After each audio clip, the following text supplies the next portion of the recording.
എല്ലാവർക്കും എൻ്റെ പുതിയ വീഡിയോയിലേക്ക് സ്വാഗതം. ഞാൻ ചിന്നു. ഇന്ന് നമ്മൾ ഉണ്ടാക്കാൻ പോകുന്ന റെസിപ്പി മുട്ട കൊണ്ടൊരു സ്നാക്സ് റെസിപ്പിയാണ്. ഇത് വളരെ പെട്ടെന്ന് തന്നെ നമുക്ക് വീട്ടിൽ ഉണ്ടാക്കിയെടുക്കാം. അപ്പോൾ അതെങ്ങനെയാണ് ഉണ്ടാക്കിയെടുക്കാം എന്നുള്ള വീഡിയോയിലേക്ക് പോകുന്നതിന് മുന്നേ നിങ്ങൾ എൻ്റെ ചാനലായ ചിന്നൂസ് ടേസ്റ്റി റെസിപ്പീസ് ഒന്ന് സബ്സ്ക്രൈബ് ചെയ്യണേ. അതുപോലെ തന്നെ ലൈക്ക് ചെയ്യുക, ഷെയർ ചെയ്യുക, കമൻറ്റ് ചെയ്യുക. അപ്പോൾ ഇത് നമുക്ക് ഉണ്ടാക്കിയെടുക്കുന്ന വീഡിയോയിലേക്ക് പോവാം. ഈ ഒരു സ്നാക്സ് റെസിപ്പി നമുക്ക് ഉണ്ടാക്കിയെടുക്കാനായിട്ട് ആദ്യം തന്നെ മുട്ട വേണം. അപ്പം ഞാനിതൊരു 3 മുട്ട പുഴുങ്ങിയിട്ട് ഗ്രേറ്റ് ചെയ്ത് വെച്ചതാണ്. പിന്നെ നമുക്ക് അതിലേക്ക് കടലമാവ് വേണം. ഇതിപ്പോൾ ഞാൻ കടലമാവ് 1 കപ്പ് എടുത്ത് വെച്ചിട്ടുണ്ട്. പക്ഷെ നമുക്ക് ഇത്രയും ചിലപ്പോൾ ഇടേണ്ടി വരില്ല. അത് നമുക്ക് നോക്കിയിട്ട് ഇട്ട് കൊടുക്കാം. പിന്നെ നമുക്കതിലേക്ക് സവാള വേണം. ഇതിപ്പോൾ ഞാൻ ഒരു സവാള കൊത്തിയരിഞ്ഞ് വെച്ചതാണ്. അതുപോലെ തന്നെ 3 സാമ്പാർ മുളക് അരിഞ്ഞ് വെച്ചതാണ്. പിന്നെ ഒരു കഷ്ണം ഇഞ്ചി അരിഞ്ഞ് വെച്ചത്, മല്ലിയില ആവശ്യത്തിന്. ഇത് ക്യാപ്സിക്കത്തിൻ്റെ ഒരു പകുതിയാണ്. അത് ഏകദേശം ഒരു 2 ടീസ്പൂണൊക്കെ ഉണ്ടാവും. അപ്പോൾ അതും കൊത്തിയരിഞ്ഞ് വെക്കുക. പിന്നെ നമുക്കതിലേക്ക് ഓയിൽ വേണം. ഇത് സൺഫ്ലവർ ഓയിലാണ്. ഇതിപ്പോൾ ഞാൻ 1 കപ്പ് ഓയിൽ എടുത്തിട്ടുണ്ട്. പിന്നെ നമുക്കതിലേക്ക് ഉപ്പ് വേണം. അത് നമ്മുടെ ആവശ്യത്തിനനുസരിച്ച് ഇട്ട് കൊടുക്കണം. അപ്പം ഇനി നമുക്ക് ഇത് മുട്ട കൊണ്ടുള്ള സ്നാക്സ് റെസിപ്പി ഉണ്ടാക്കിയെടുക്കാം. അപ്പോൾ അതിനായിട്ട് ആദ്യം തന്നെ ഇതുപോലെ ഒരു ബൗൾ വയ്ക്കുക. എന്നിട്ട് നമ്മൾ നേരത്തെ എടുത്ത് വെച്ചിരിക്കുന്ന മുട്ട ഇതിലേക്ക് ഇട്ട് കൊടുക്കുക.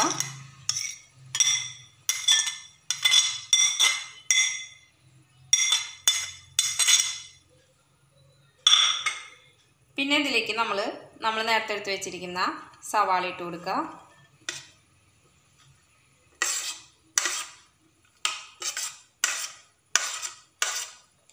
അതുപോലെ തന്നെ നമ്മളിതിലേക്ക് പച്ചമുളക് ഇട്ട് കൊടുക്കുക,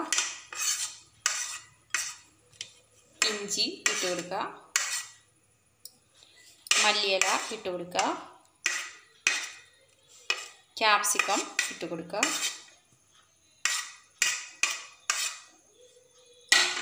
ഇനി നമ്മളിതിലേക്ക് ഉപ്പിട്ട് കൊടുക്കണം.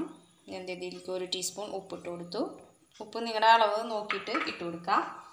ഇനി നമുക്കിതിലേക്ക് നമ്മളെടുത്ത് വെച്ചിരിക്കുന്ന കടലമാവ് ഇട്ട് കൊടുക്കണം. അപ്പോൾ ഞാനിതിൽ കടലമാവ് നിങ്ങൾ നോക്കിയിട്ട് ഇട്ട് കൊടുക്കുക.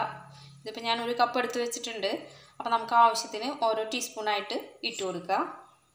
അപ്പോൾ ഇത് നമുക്ക് ഇനി കുറച്ച് വെള്ളം ഒഴിച്ചിട്ടൊന്ന് നന്നായിട്ടൊന്ന് മിക്സ് ചെയ്തെടുക്കണം.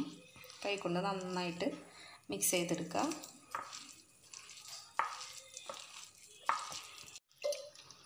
വെള്ളത്തിൻ്റെ അളവ് ഒരുപാട് കൂടരുത്, നോക്കിയിട്ട് നിങ്ങൾ ഒഴിച്ചു കൊടുക്കുക. നമുക്ക് കടലമാവ് എന്തോരം വേണോ അതിനനുസരിച്ച് ഇട്ട് കൊടുക്കാം.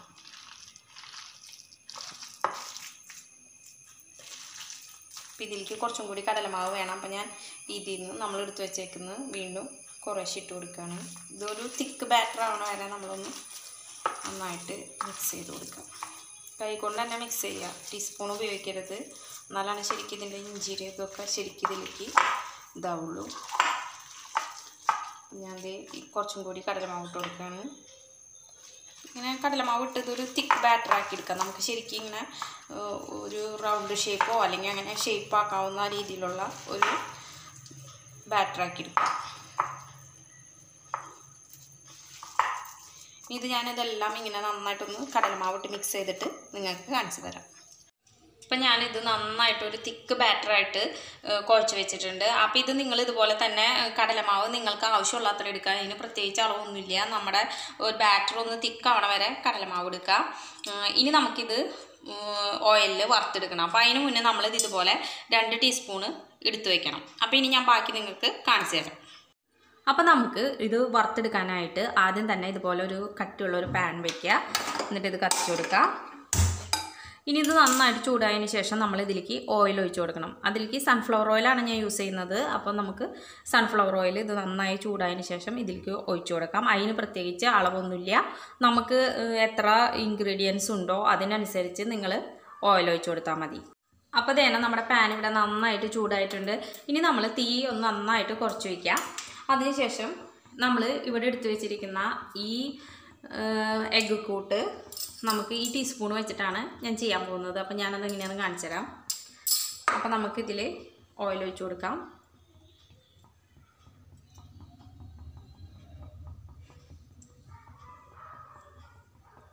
ഈ ഓയിൽ ഒന്ന് നന്നായിട്ട് ചൂടായി ഇതിലെ ബബിളുകളെല്ലാം പോയി കഴിഞ്ഞിട്ട് വേണം നമ്മൾ ഈ എഗ്ഗിൻ്റെ കൂട്ട് ഇട്ട് കൊടുക്കാനായിട്ട്. അപ്പോൾ ഞാനിതൊന്ന് പതുക്കെ തീ ഒന്ന് കൂട്ടിയിട്ടുണ്ട്.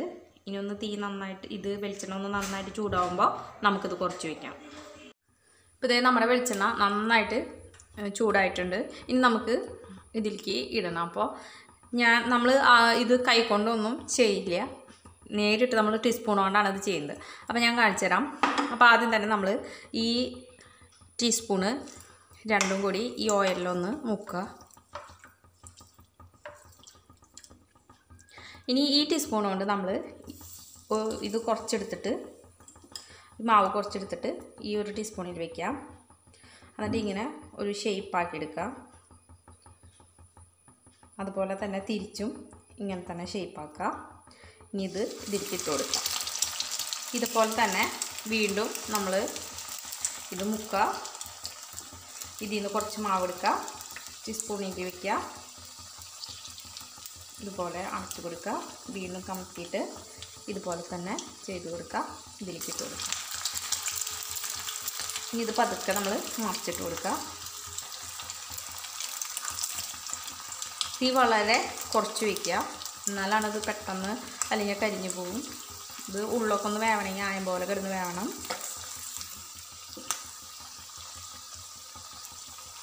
ഇങ്ങനെ ഞാൻ ഓരോന്നായിട്ട് വറുത്തെടുത്തിട്ട് നിങ്ങൾക്ക് കാണിച്ചു തരാം. അപ്പോൾ അങ്ങനെ ദേ നമ്മുടെ മുട്ട കൊണ്ടുള്ള സ്നാക്സ് റെസിപ്പി ഇവിടെ റെഡി ആയിട്ടിരിക്കുകയാണ്. ഇത് വളരെ ടേസ്റ്റാണ് കഴിക്കാനായിട്ട്, കുട്ടികൾക്കൊക്കെ വളരെ ഇഷ്ടപ്പെടും. അപ്പോൾ നമുക്കിത് ചായയുടെ കൂടെയൊക്കെ ഒരു സ്നാക്സ് ആയിട്ട് കഴിക്കാം.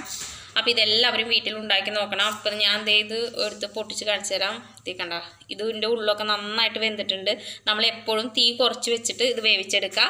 അപ്പോൾ ഇത് എല്ലാവരും വീട്ടിൽ ഉണ്ടാക്കി നോക്കി അഭിപ്രായങ്ങൾ പറയുക. നിങ്ങൾ എൻ്റെ ചാനൽ സബ്സ്ക്രൈബ് ചെയ്യുക, ലൈക്ക് ചെയ്യുക, ഷെയർ ചെയ്യുക, കമൻറ്റ് ചെയ്യുക. അപ്പോൾ എല്ലാവർക്കും നല്ലൊരു ദിവസം നേരുന്നു. നന്ദി, നമസ്കാരം.